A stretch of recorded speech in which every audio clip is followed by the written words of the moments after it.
Most of us think we're pretty good at catching liars. We imagine lies come with obvious tells like fidgeting hands, shifty glances, or uncomfortable silences. But here's what most people miss. The really skilled liars don't appear nervous whatsoever. They seem relaxed, logical, sometimes even genuine. That's the thing, lying isn't first and foremost about morality. It's a cognitive operation. And every cognitive operation leaves behind traces. Our brains weren't built to juggle two different versions of reality simultaneously. What actually took place versus what you're claiming took place. This contradiction generates internal stress. And stress inevitably finds a way out. Not through glaring mistakes, but through subtle patterns. Tiny contradictions, emotions that don't quite fit, slight adjustments in how someone speaks or acts that slip past most people's radar because they're focused on the narrative rather than observing the person's mental state. And here's something that makes people uncomfortable. The individuals who lie most frequently aren't complete strangers. They're colleagues, friends, romantic partners, sometimes your own relatives. And the reason they succeed isn't superior intelligence. It's because you've learned to second-guess your gut feelings and value being polite over being perceptive. Before we dive deeper, if you're finding this valuable, hit that like button and subscribe to Stoic Code. We break down psychology and human behavior in ways that actually matter in real life. In today's video, we're not discussing outdated stereotypes or bogus body language claims. We're examining 20 psychological indicators that every liar demonstrates. Whether they're calculating, charming, withdrawn, or appear completely composed. These signs stem from mental burden, emotional spillover, and protective mechanisms. Patterns the brain can't entirely suppress. Once you recognize them, you won't just hear dishonesty anymore. You'll sense the tension underneath it, and from that moment forward, your listening will fundamentally change. The first major sign is excessive detail. One of the most dependable indicators someone's being dishonest is also widely misinterpreted. When people picture a lie, they assume it'll be vague, with brief responses and obvious avoidance. But actually, liars frequently do exactly the reverse. They provide excessive information, too many specifics, too much background, too much justification for something that required none of it. And this isn't random. It's psychological in nature. When someone's being truthful, they're pulling up memories. When someone's lying, they're constructing something. And anything constructed rather than recalled needs strengthening. That's where unnecessary detail enters the picture. The human brain recognizes on some level when it's creating fiction. And since the liar doesn't fully believe their own story, they assume you won't either. So they attempt to make the fabrication seem detailed, reasonable, authentic. They include precise timestamps, names that weren't asked for, irrelevant people, sequences nobody requested. Not because you inquired, but because they're attempting to persuade themselves as much as you. Truth doesn't require embellishment. Lies feel exposed without it. Here's the internal process. An honest person addresses one question. What happened? A liar tackles multiple questions at once. What sounds plausible? What did I claim previously? Which details make me appear innocent? What might you verify later? This mental multitasking creates tension. And tension drives people to overmanage the story. Additional details seem safer, like installing extra locks on a door nobody was trying to open. This is something I learned firsthand. I didn't pick this up from reading initially. I learned it from an experience that stayed with me because something felt wrong long before I understood why. Years back, I asked someone I was close to a straightforward question. Nothing accusatory, nothing emotionally charged, just why didn't you respond yesterday? That's all. A typical honest response would have been something like sorry, I was swamped, or I simply forgot. Instead, I received a 5-minute breakdown. They explained what time they woke up, who they conversed with that morning, why their phone was dying, which application they were on, how overwhelmed they felt, where they were seated, what they intended to do afterward. It was like watching a documentary in response to a yes or no question. And during their explanation, I distinctly remember thinking, why am I receiving all of this? Nothing they mentioned was outlandish. Nothing was clearly false, but the sheer volume felt incorrect. It seemed practiced, weighted, almost defensive without technically being defensive. At that moment, I dismissed it. I convinced myself I was over-analyzing. Weeks afterward, the reality surfaced. And when it did, what stuck with me wasn't the dishonesty itself. It was the effort they invested in making it appear genuine. That's when I grasped something crucial. Truthful people don't construct barriers of detail. They lead you directly to the answer. Now, to clarify, detail by itself doesn't prove dishonesty. Some individuals are naturally expressive. Some people talk extensively. Some think aloud. The distinction is purpose. Genuine detail feels natural, unorganized, slightly imperfect. Deceptive detail feels calculated, refined, just somewhat too thorough. Liars typically predict objections you haven't raised, questions you haven't posed, explain reasoning nobody questioned. It's not simply storytelling. It's anticipatory defense. Here's why this works on most people. We've been trained to associate detail with honesty. We believe if they recall this much, it must be accurate. Liars understand this, whether consciously or not. So they use it to their advantage. They flood you with information so you quit questioning, lose sight of the core issue, feel uncomfortable interrupting. Information excess produces conformity. You stop examining and start passively absorbing. That's the mechanism. Here's a straightforward test that reveals this sign. When someone provides an excessively detailed response, do this. Pause. Then pose a minor, neutral follow-up. Something like, what time was that exactly? Who else was present? Which day did that occur? If the account is real, the answer flows naturally, even if imperfect. If it's invented, you'll detect hesitation, minor adjustments, rewording, or even annoyance because now they must reconstruct the framework, not just repeat it. Truth is flexible, lies are rigid. The second sign is when their story sounds rehearsed. There's a particular sensation you experience when someone's lying and it's unrelated to their actual words. It's the fluidity.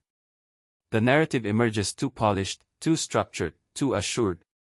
No hesitations, no searching for language, no natural uncertainty. It sounds like acting. And that's precisely what it is. Authentic memories aren't scripts. They don't progress in flawless sequence. They don't hit every point cleanly. They don't materialize fully assembled. When people speak truthfully, they're retrieving information, not presenting it. They pause. They reverse course. They self-correct. They say things like, wait, no, that happened afterward. I'm uncertain about the precise time. I might be confusing that. These aren't flaws. They're authenticity markers because memory recall is naturally imperfect. Lying isn't. Lying is fabrication, and fabrication gains from practice. Psychologically, when someone rehearses a lie, they're doing something very particular. They're attempting to eliminate uncertainty. Uncertainty is risky because it opens doors to questions. So the liar smooths transitions, closes gaps, determines beforehand what they'll say if challenged. They convert an unstable account into a managed narrative. That's why rehearsed lies feel smooth yet empty, like a memorized speech never genuinely comprehended. Here's the crucial distinction most people overlook. Truth is recalled. Lies are recited. Recall involves accessing sensory pieces, emotional background, incomplete information. Recital involves sequential delivery, pre-chosen wording, emotional detachment. When someone's recalling, their mind jumps around. When someone's reciting, their mind follows a route. That route is the rehearsal. Rehearsed accounts share multiple subtle features.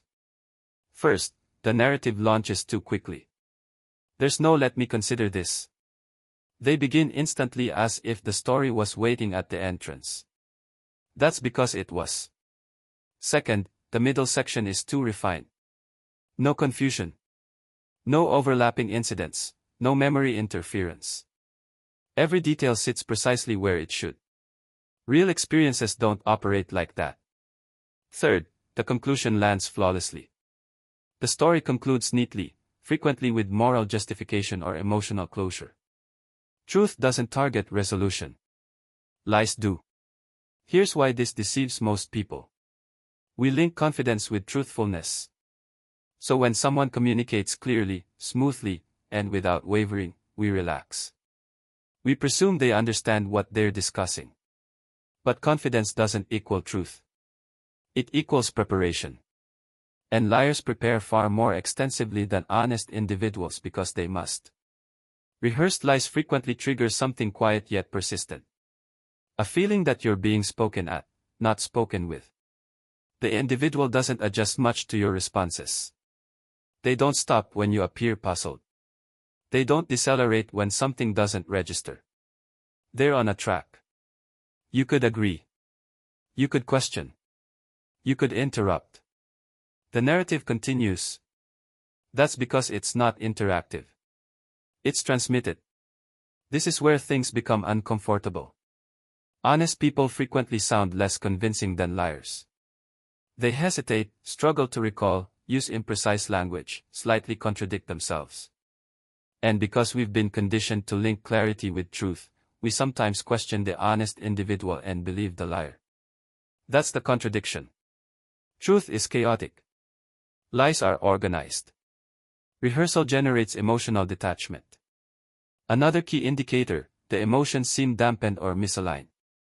The individual may describe something stressful in a calm manner, discuss something significant without warmth, display anger without substance. Why? Because rehearsed narratives are emotionally simulated, not experienced. The emotion is inserted for impact, not produced naturally. It's performed. And performing requires control. Many assume liars only rehearse significant lies. That's incorrect. People rehearse justifications, excuses, image-protecting narratives, explanations, sometimes subconsciously. Whenever someone expects judgment, they begin scripting. They mentally run through the exchange. If they ask this, I'll respond with that. If they question me, I'll clarify this aspect. If they challenge, I'll stress this detail. By the time they speak with you, the discussion has already occurred, just not involving you. A flawless narrative feels secure. But perfection is abnormal. When an account has no uncertainty, no emotional variation, no spontaneous adjustment, it's not memory, it's narrative management. And control is the liar's main goal. Here's a subtle method to reveal a rehearsed account. You don't need to make accusations. Just disrupt the rhythm. Ask an unexpected minor question, something insignificant. For instance, what was the weather that day? Who was the initial person you spoke with afterward? What occurred immediately before that? Truth adjusts. Rehearsed lies pause. You'll notice a hesitation that wasn't present before, a slight restart, a shift in tone or frustration because now the script has been interrupted. And without the script, the liar must improvise. That's when fractures emerge. Even highly intelligent, socially capable liars resort to rehearsal. Because the human brain dislikes uncertainty and lies are nothing except uncertainty held together through planning. Regardless of skill level, they still require a beginning, middle and conclusion. They still need internal consistency and that requirement creates structure. Structure produces inflexibility. Inflexibility reveals rehearsal. At its foundation, a rehearsed narrative exposes something deeper than deception.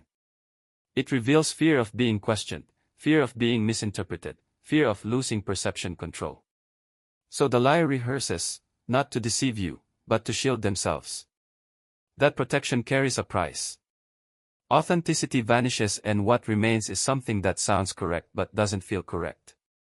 Truth meanders. Lies follow scripts. If someone's account feels more like a presentation than a memory, more like a lecture than a recollection, pay attention because reality doesn't rehearse. The third sign is getting defensive too fast. One of the most obvious signs someone's lying has nothing to do with language. It's the reaction speed.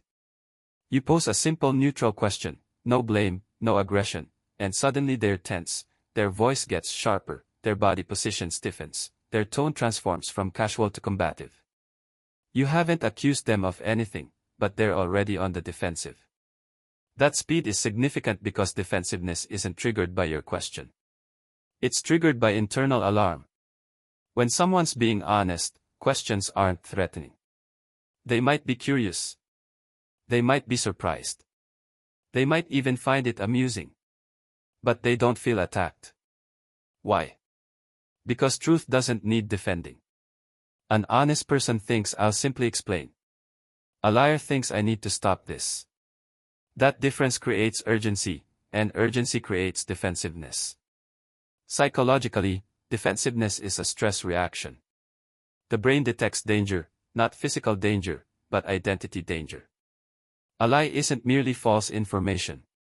It's something being guarded. So when a question approaches it too closely, the nervous system responds before logic can intervene. That's why the defensiveness seems automatic. It's not calculated initially. It's instinctive.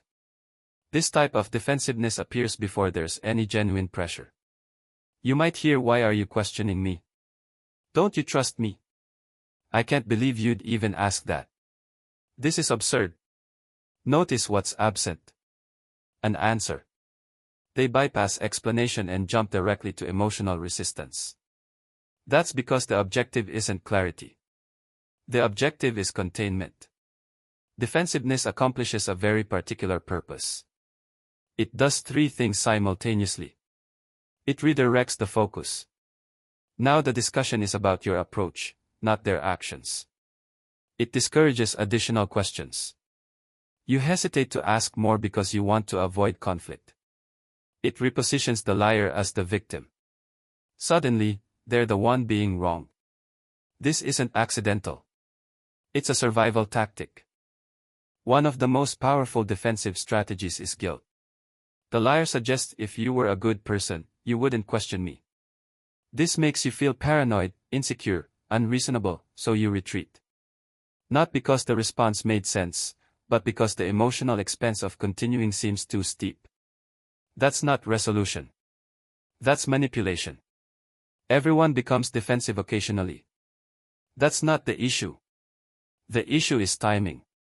Defensive reactions that surface before accusation, before evidence, before pressure, are excessive. And excessive reactions typically indicate hidden stakes. If there's nothing to conceal, there's nothing to defend. Another key indicator, once defensiveness surfaces, reasoning vanishes instead of facts. You receive tone criticism, personal attacks, emotional exaggeration. You're always suspicious. You're overthinking. You're creating drama out of nothing. These declarations don't address the matter. They shut it down. That's deliberate. This strategy works best on people who are compassionate, self-reflective, conflict-averse. You start questioning yourself, maybe I am being unreasonable. Maybe I shouldn't push this. Liars count on this. They recognize that decent people question themselves, so they weaponize that against you. Another subtle sign is emotional imbalance. The anger level doesn't match the situation. A small question provokes a major reaction. That disproportion is revealing. It suggests the emotion isn't about you. It's about what the question threatens to expose. Once a liar becomes defensive, escalation is typical. Why? Because defensiveness locks them into a stance. Backing down would mean losing control, showing vulnerability, risking exposure. So instead, they intensify. More emotion, more outrage, more pressure on you to stop. That's why these exchanges feel draining. You're not discussing facts. You're maneuvering through emotional explosives. Here's a calm way to reveal this pattern. You don't need to argue. Just do this. Remain calm. Lower your voice and repeat the question slowly and neutrally. If the defensiveness increases rather than settling, that's information. Truth accepts calm. Lies escalate under it. Quick defensiveness exposes one thing: fear of losing perception control. The liar isn't just defending a false narrative. They're defending their image, their moral standing, their relationship power. And when that's threatened, the mask slips. Truth explains. Lies react. If someone responds to curiosity with combat, if a simple question triggers an emotional barrier, pay attention because defensiveness isn't evidence of innocence. It's frequently evidence of fragility. The fourth sign is when their emotions don't align with the story. One of the most telling signs someone's lying isn't discovered in their words. It's discovered in how their emotions fail to correspond with what they're saying. They describe something serious, but their tone is casual. They recount something painful, but their expression is blank. They narrate something frightening, but there's no tension in their body.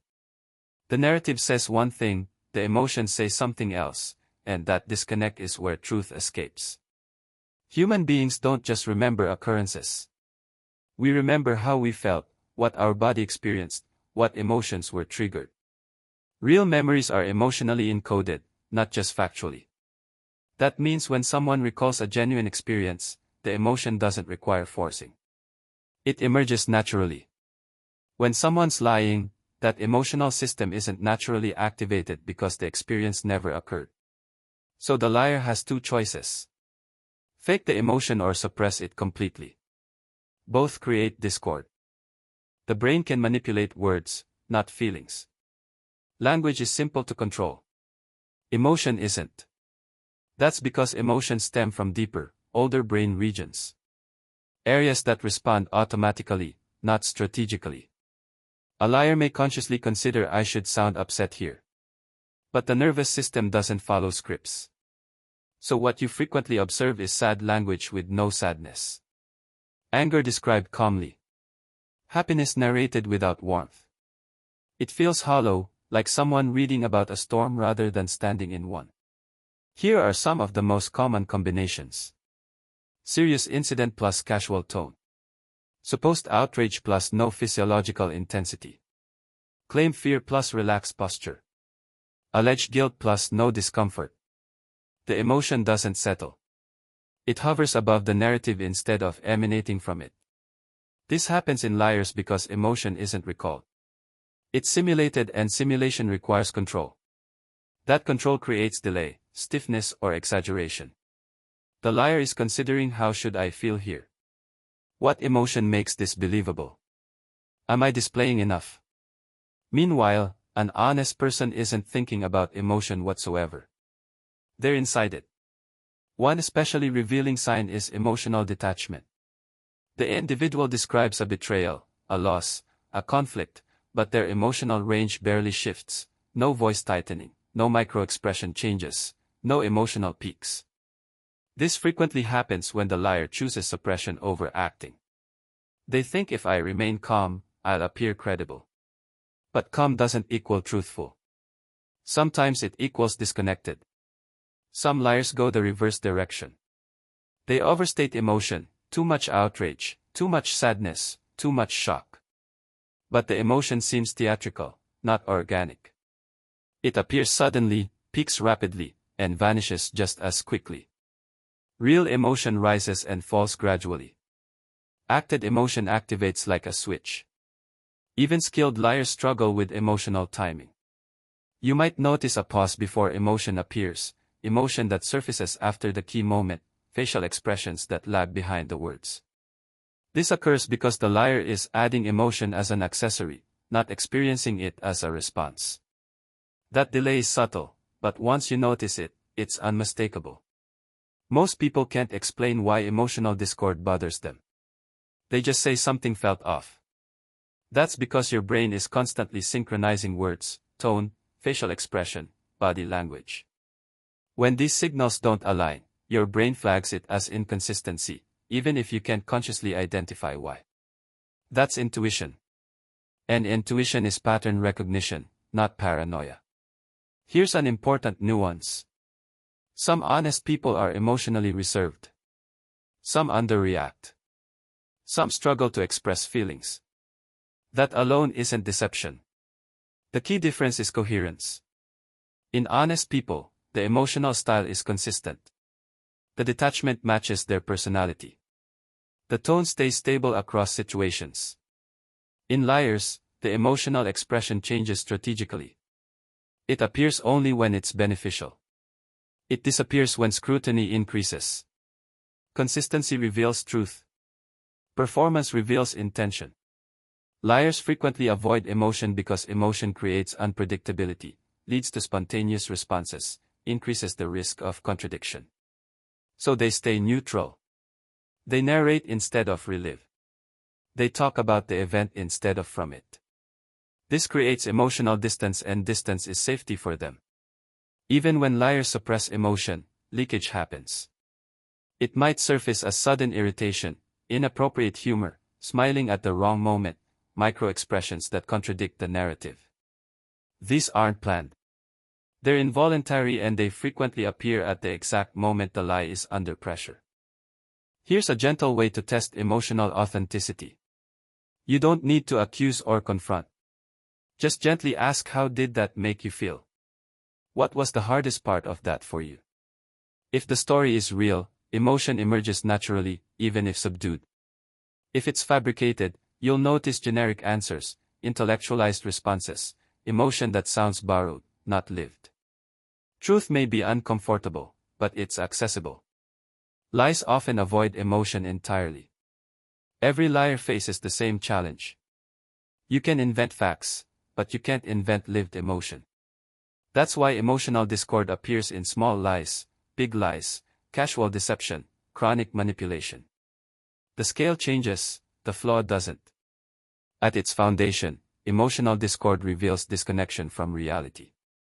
The liar isn't anchored to experience. They're anchored to outcome. They care less about what happened and more about how they're perceived. That shift always distorts emotion. Real experiences carry emotional weight. Fabricated ones carry emotional effort. If someone's emotions feel misplaced, delayed, exaggerated, or missing, and this happens consistently, pay attention, because emotion doesn't lie. People do. The fifth sign is they avoid direct denials. One of the clearest signs someone's lying isn't what they say, it's what they refuse to say. You ask a direct question, something requiring only a simple answer, yes or no. And instead of giving you either, they begin to circle around the truth. They talk, they explain, they react, but they never deny the thing itself. That avoidance isn't accidental. A direct denial is a commitment. Once someone says no, I did not do that, they've locked themselves into a position. If evidence emerges later, that denial becomes a trap. Liars grasp this, often intuitively. So instead of denying, they reframe, redirect, emotionalize, moralize, anything except committing to a clear no. Instead of denying, liars say things like, why would I even do that? That doesn't sound like me. You know I'm not that kind of person. I can't believe you'd think that. Notice the pattern. These statements defend character, not behavior. They're saying I'm a good person, not that didn't happen. That distinction is important. Most people hear these responses and think, well, that sounds convincing. Because we confuse emotional reassurance with factual clarity. But reassurance isn't an answer. It's a distraction. And distractions are useful when the truth is dangerous. When someone lies, they're managing risk. A direct denial creates a clear contradiction later, a concrete statement to be challenged, a memory anchor you can return to.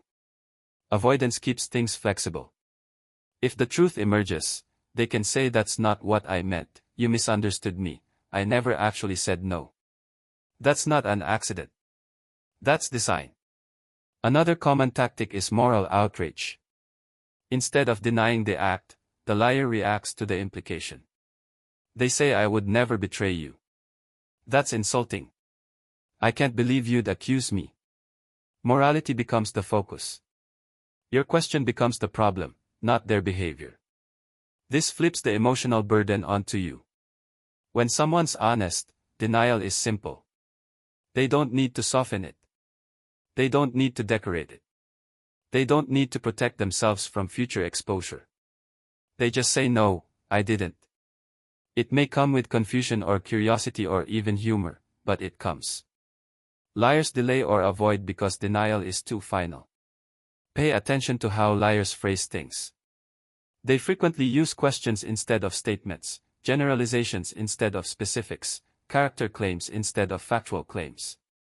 For example, do you really think I'd risk everything over that? That sounds like a denial, but it isn't. It's speculation. And speculation can't be proven false. Avoiding denial puts you in a strange position. You start thinking maybe I misunderstood, maybe I'm reading too much into this. Because the person never directly contradicts you. They just make you feel wrong for asking. That's a psychological maneuver. It shifts uncertainty onto you. If a liar does deny, it often comes with escape clauses. Not that I remember, not intentionally, not in the way you're implying. These qualifiers weaken the denial. They leave room to pivot later. Truth doesn't need loopholes. Here's a simple way to clarify without accusing.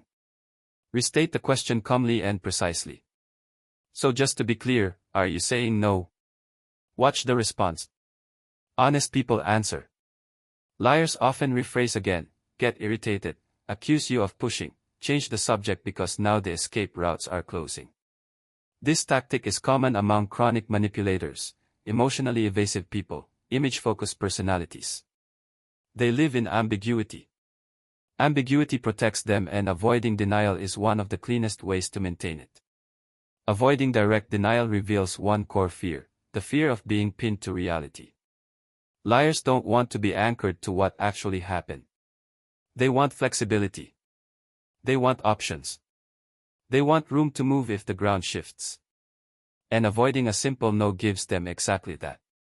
Truth doesn't dodge yes or no questions. Lies do. If someone consistently avoids direct denial, especially when the question is clear, pay attention, because silence, evasion, and moral outrage often mean the same thing. The truth is too risky to say out loud. Drop a comment below if you've ever experienced this, and don't forget to share this video with someone who needs to hear it. The sixth sign is they use distance language. One of the quietest signs someone's lying exists inside their word choices. Not what they claim happened, but how far they position themselves from it. Instead of speaking directly, they create distance. Distance from responsibility, distance from agency, distance from the truth. And most people never notice it because it sounds polite, neutral, even mature. But psychologically, it's anything but. Distance language is when someone avoids placing themselves clearly inside an action. Instead of I did this, I said that, I made that choice, they say things happened, mistakes were made, it just sort of occurred, that situation unfolded. The event exists, but they disappear from it. That's not coincidence. That's self-protection. When someone lies, they experience internal conflict. On one level, they know what happened. On another, they're attempting to escape accountability. Distance language resolves that tension. It allows them to talk around the truth without fully touching it. Psychologically, this reduces guilt and anxiety, fear of exposure, because the more abstract the language, the less real the action feels even to them. Distance language is a form of detachment. The liar subtly shifts from first-person I to passive or impersonal phrasing, it, that, things. This isn't about grammar. It's about ownership. Ownership increases risk. Distance reduces it. One of the most common tools of distance language is the passive voice. Listen for phrases like mistakes were made, boundaries were crossed, lines were blurred, things got complicated. These statements describe outcomes but hide actors. Something happened, but no one did it, especially not them. When someone's being truthful, even about something uncomfortable, they tend to be more direct. They say I messed up, I shouldn't have done that, I handled that badly. It's not elegant. It's not polished, but it's grounded. Truth anchors people to reality. Lies push them into abstraction. Distance doesn't just protect against consequences. It protects against emotion. Using vague language allows liars to avoid guilt, shame, vulnerability. They're not reliving the moment. They're summarizing it from afar. That emotional distance is intentional because emotion creates unpredictability and unpredictability threatens control. Here are some common patterns. Instead of "I lied to you," they say there was some miscommunication.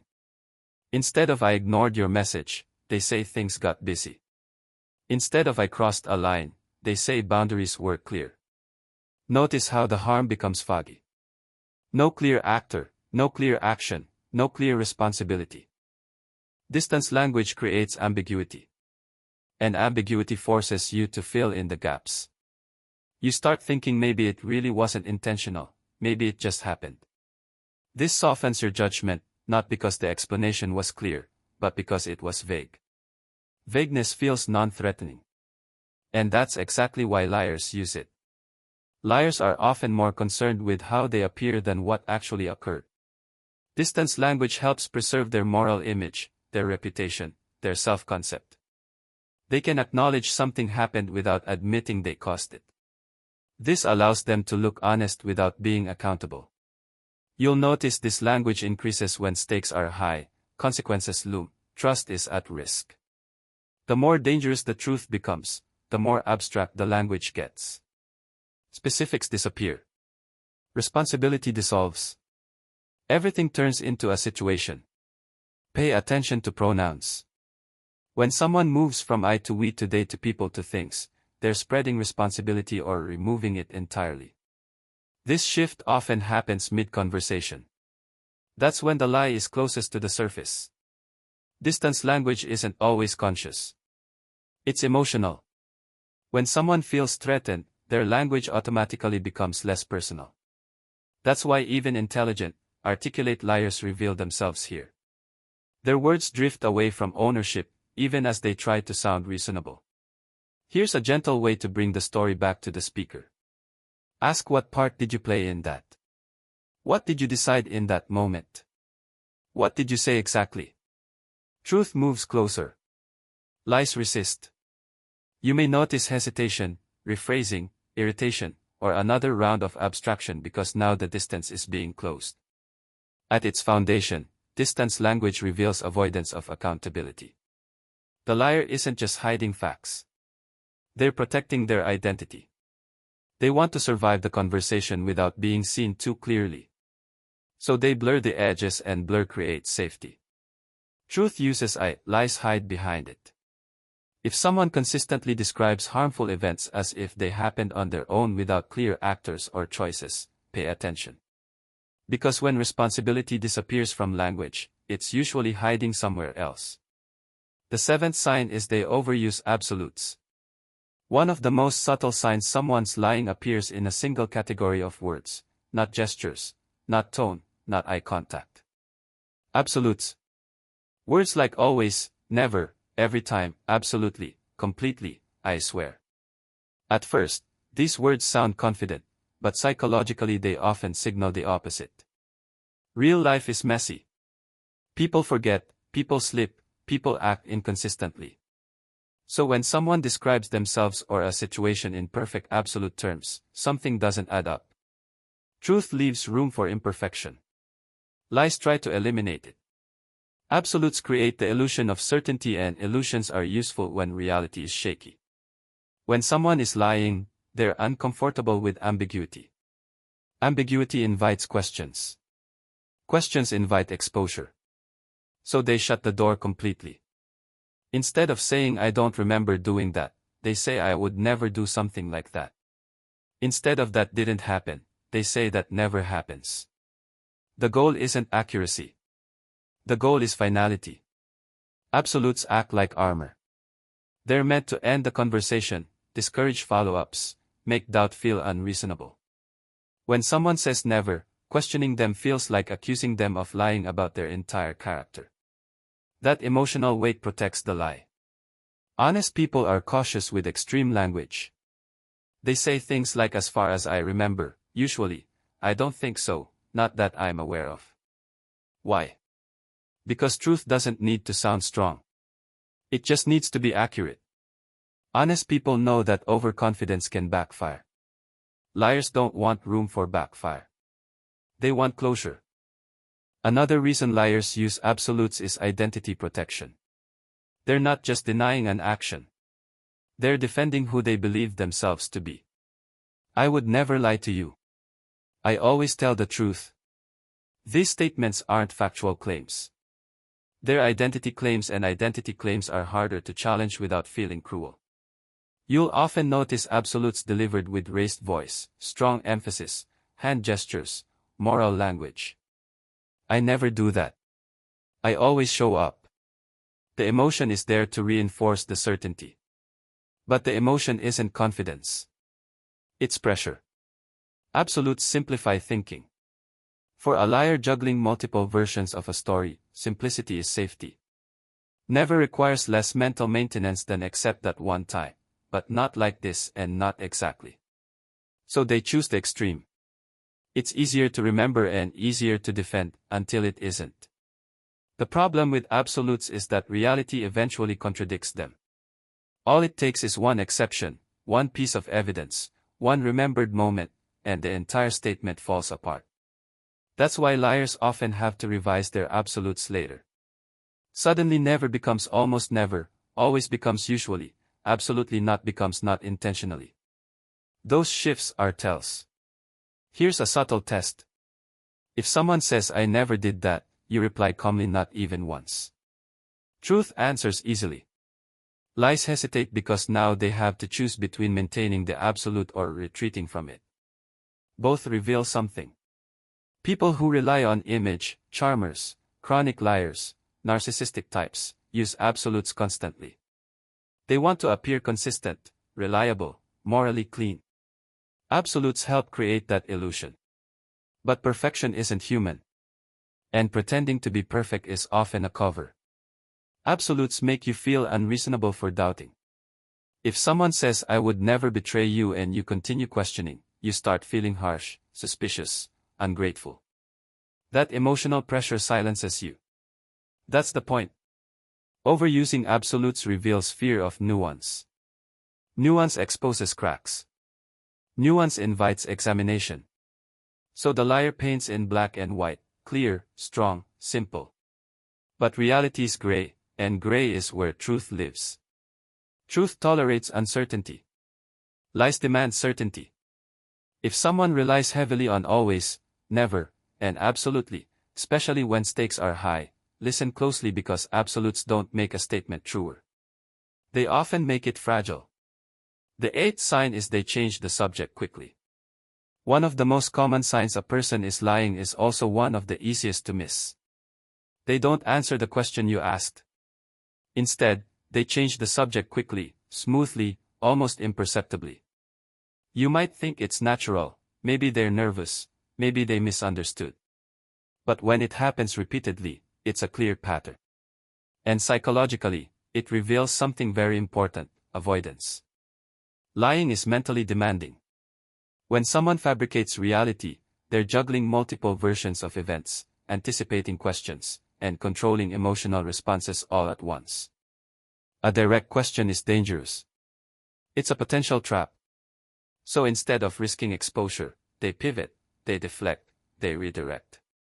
This achieves three things. It buys them time. Every second you're distracted is a second they have to organize their next line. It shifts focus away from the threat. You forget the original question. It frames the conversation on their terms. They get to decide the narrative rather than respond truthfully. Here's the subtlety. A liar rarely changes the subject abruptly. Instead, they do it smoothly, so smoothly that you barely notice. Example, you ask, "Where were you last night?" They reply, "I was working on that project we talked about. Speaking of which, did you see the update I sent this morning?" Notice what happened. You didn't get a straight answer. The topic shifted without conflict. They controlled the flow of the conversation. Changing the subject preys on your natural desire for clarity. You expect an answer. Your brain is tuned to detect contradictions. Your curiosity triggers follow-up questions. When the liar diverts, it creates subtle cognitive dissonance. You feel something is off. You can't articulate what. You start questioning yourself instead of the liar. This is exactly why the tactic works. Humans are naturally uncomfortable with confrontation and ambiguity. Liars exploit this by redirecting the conversation to less risky territory. They know that confrontation increases scrutiny, complexity invites cross-checking, attention increases the chance of being caught. So they train the conversation to flow away from the danger. Even without consciously planning it, their brain does this automatically. A subtle indicator often appears alongside subject changes, micro-tension or haste.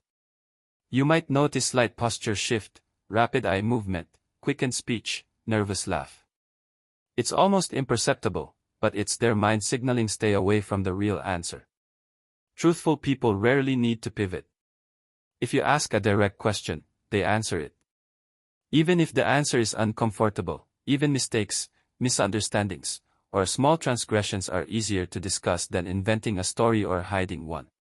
They may pause, they may clarify, they may explain, but the answer is always grounded in the question you asked. Next time someone dodges a question, pause, repeat the question calmly, observe their reaction. If they double down on distraction or attempt another subject pivot, that's a strong signal. Honest people will return to the original question naturally. Liars will continue to avoid, redirect, or deflect. Changing the subject quickly isn't random. It's a protective mechanism. It's the liar's way of maintaining control over the narrative while minimizing exposure. And it works because most people are polite. We let the distraction slide. We avoid pressing. We rationalize the evasion. But repeated subject changes create a trail of avoidance. And that trail almost always leads to a lie. Truth answers questions. Lies redirect them. The ninth sign is they mirror your emotions artificially. One of the most insidious signs someone's lying isn't in what they say. It's in how they feel when they respond. They seem to understand you perfectly. They nod at the right moments. They laugh when you laugh. They look concerned when you do. At first, it feels reassuring, comforting even. But the truth is, it's a performance. Humans are naturally wired for empathy. We instinctively mirror others' emotions to build connection. Liars exploit this instinct by reflecting your feelings, even subtly. They create trust, disarm suspicion, and steer the conversation away from the truth. It's a kind of emotional camouflage. You feel understood. You feel seen. You feel safe. Meanwhile, the liar is calculating. They're not feeling empathy. They're simulating it. There are several subtle cues that reveal the act.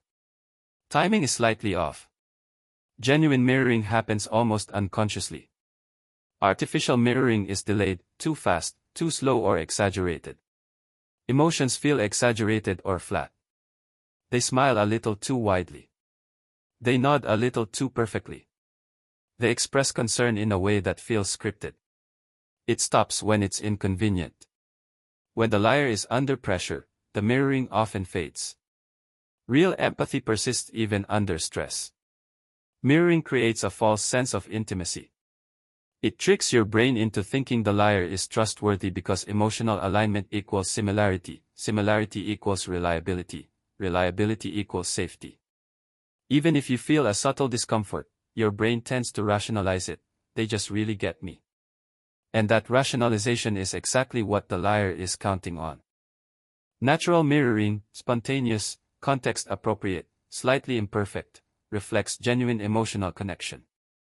Artificial mirroring, overly precise, consistent to the point of mechanical, often slightly delayed or exaggerated, serves a strategic purpose.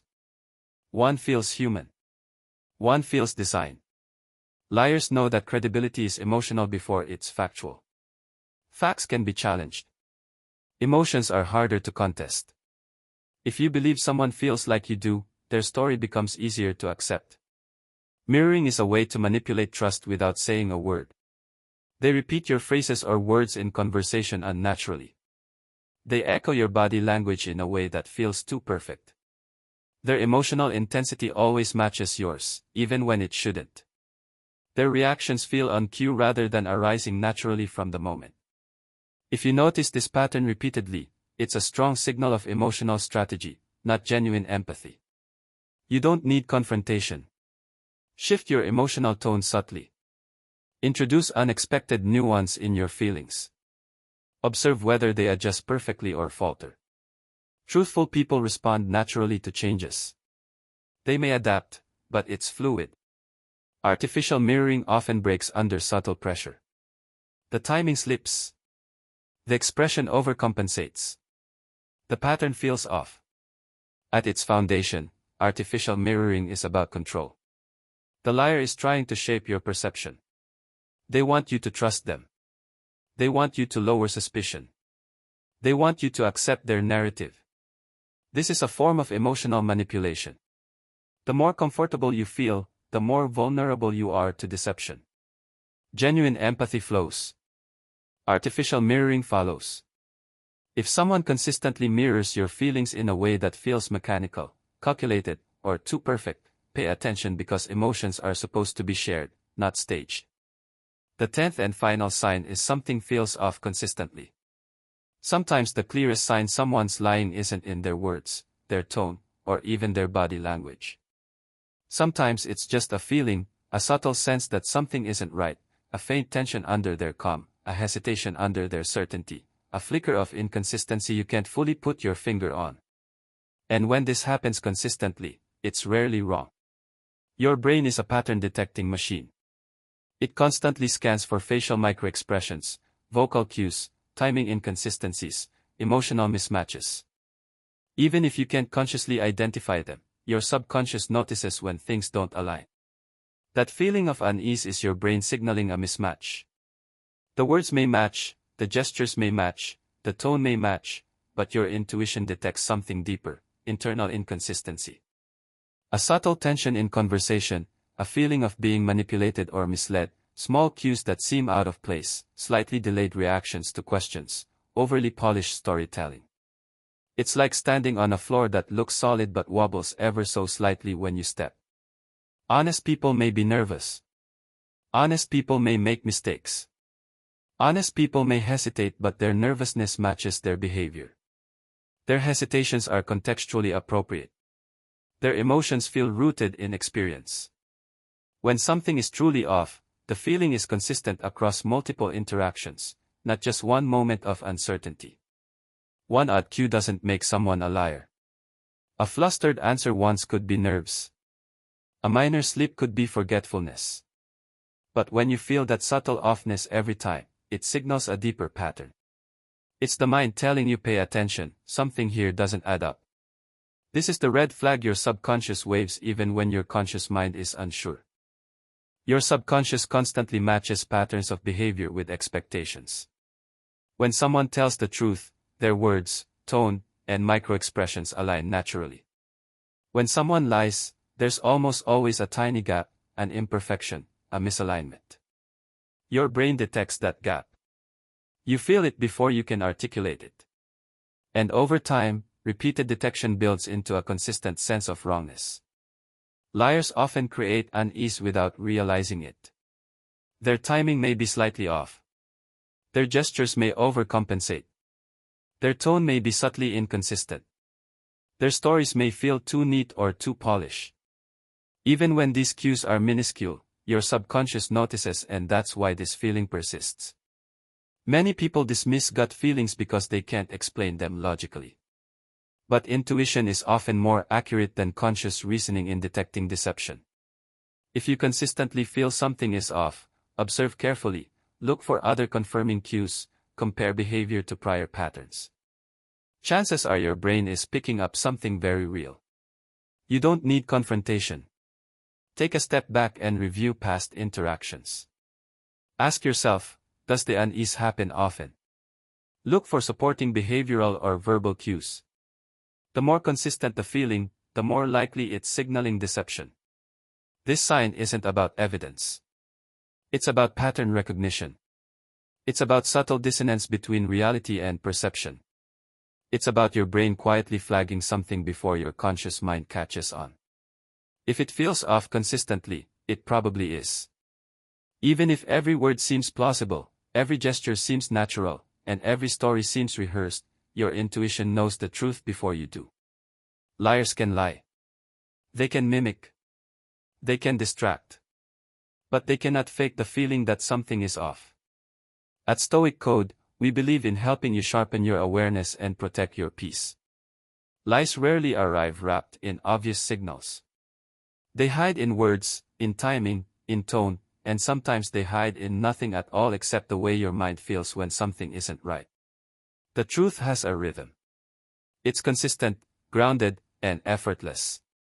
Lies, they're rehearsed, they're defensive, they're evasive. And no matter how skilled the liar is, subtle patterns always leak through. By paying attention, really paying attention, you start to notice the signs before it's too late. The over-rehearsed stories, the mismatched emotions, the evasions, the absolutes, the diversions, all of it builds a map that leads you straight to the truth. The world is full of people who will try to mislead you. But once you learn to see the signs, you can navigate it with clarity, calm, and confidence. Remember, the liar may control the story, but they cannot control the observer who knows what to look for. Stay vigilant, stay grounded, and trust both your mind and your instincts because the truth is always there. It just takes careful eyes and quiet awareness to find it. If this resonated with you, drop a comment sharing your thoughts, and make sure to share this with anyone who could benefit from these insights. Until next time, stay wise, stay aware, and keep moving forward.